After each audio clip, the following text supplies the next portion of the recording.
دعا بعد جنازہ ہمارے نزدیک مستحب ہے، اور مستحب کی تعریف یہ ہے کہ المطلوب فعلہ شرعا من غیر ذم علی ترکہ مطلقا، کہ مستحب وہ فعل ہوتا ہے جس کا کرنا شرعا مطلوب ہو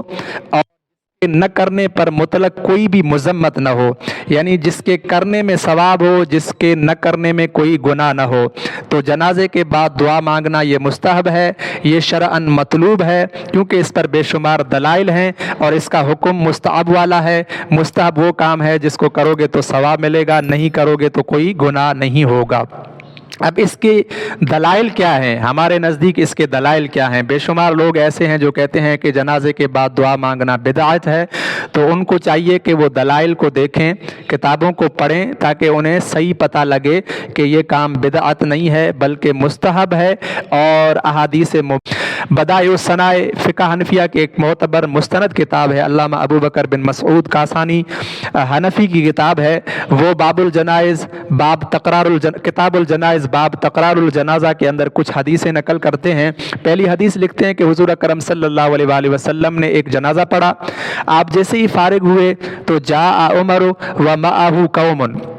کہ حضرت عمر آئے اور ان کے ساتھ کچھ لوگ تھے۔ فاراد ان یصلی ثانیا، حضرت عمر نے ارادہ کیا اور ان لوگوں نے ارادہ کیا کہ ہم جنازے کو دوبارہ پڑھیں، تو آپ صلی اللہ علیہ وآلہ وسلم نے فرمایا فقال له النبی صلی اللہ علیہ وآلہ وسلم الصلاۃ علی الجنازۃ لا تعاد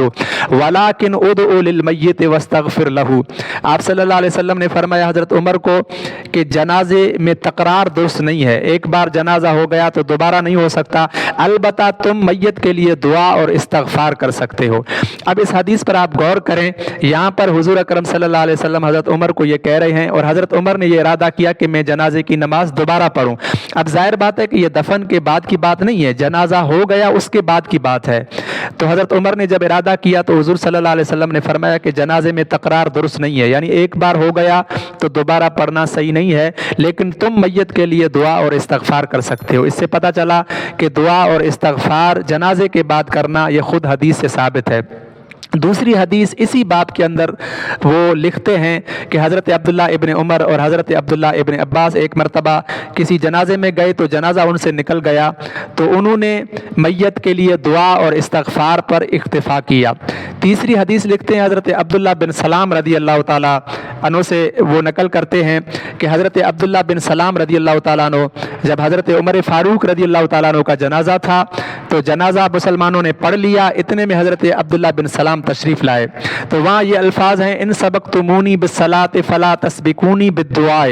کہ حضرت عبداللہ بن سلام نے کہا تھا کہ اے لوگو، اے مسلمانوں، تم نے اگر جنازے کی نماز میں سبقت کر لی ہے تو تھوڑا ٹھہر جانا تاکہ مل کر دعا کریں۔ اب یہاں پر دو باتیں پتہ چلتی ہیں، ایک تو یہ کہ دعا ثابت ہی نہیں ہے، بلکہ اس حدیث سے یہ پتہ چلتا ہے کہ مسلمان دعا کرتے تھے، تبھی تو حضرت عبداللہ کہہ رہے ہیں کہ نماز پڑھ لی ہے تو صبر کرو، مل کر دعا کرتے ہیں۔ حالانکہ اگر دعا نہیں ہوتی تو حضرت عبداللہ بن سلام کو یہ کہا جاتا کہ بھئی ہم تو دعا نہیں کہتے ہیں، پہلے تو کبھی نہیں پڑھی، لیکن یہاں یہ کہا جا رہا ہے کہ تم دعا میں سبقت نہیں کرنا، اس کا مطلب یہ دعا معمول کے مطابق پڑھی جاتی تھی، کہی جاتی تھی، مانگی جاتی تھی، تبھی تو حضرت عبداللہ بن سلام یہ کہہ رہے ہیں۔ ایک اور حدیث ہے سنن البہقی کے اندر یہ حدیث موجود ہے کہ حضرت سعید بن المسیب رضی اللہ تعالیٰ عنہ سے روایت ہے، وہ کہتے ہیں کہ حضرت ابو ہریرہ نے ایک شخص کی نماز جنازہ پڑھی، تو جیسے ہی آپ جنازے سے فارغ ہوئے، نماز پڑھ کے فارغ ہوئے، تو آپ نے اللہم اعذہ من عذاب القبر، کہ آپ نے اس میت کے لیے یہ دعا کی کہ یا اللہ اس شخص کو عذاب قبر سے پناہ دینا۔ اسی طرح مصنف ابن ابی شیبہ میں ایک روایت ہے،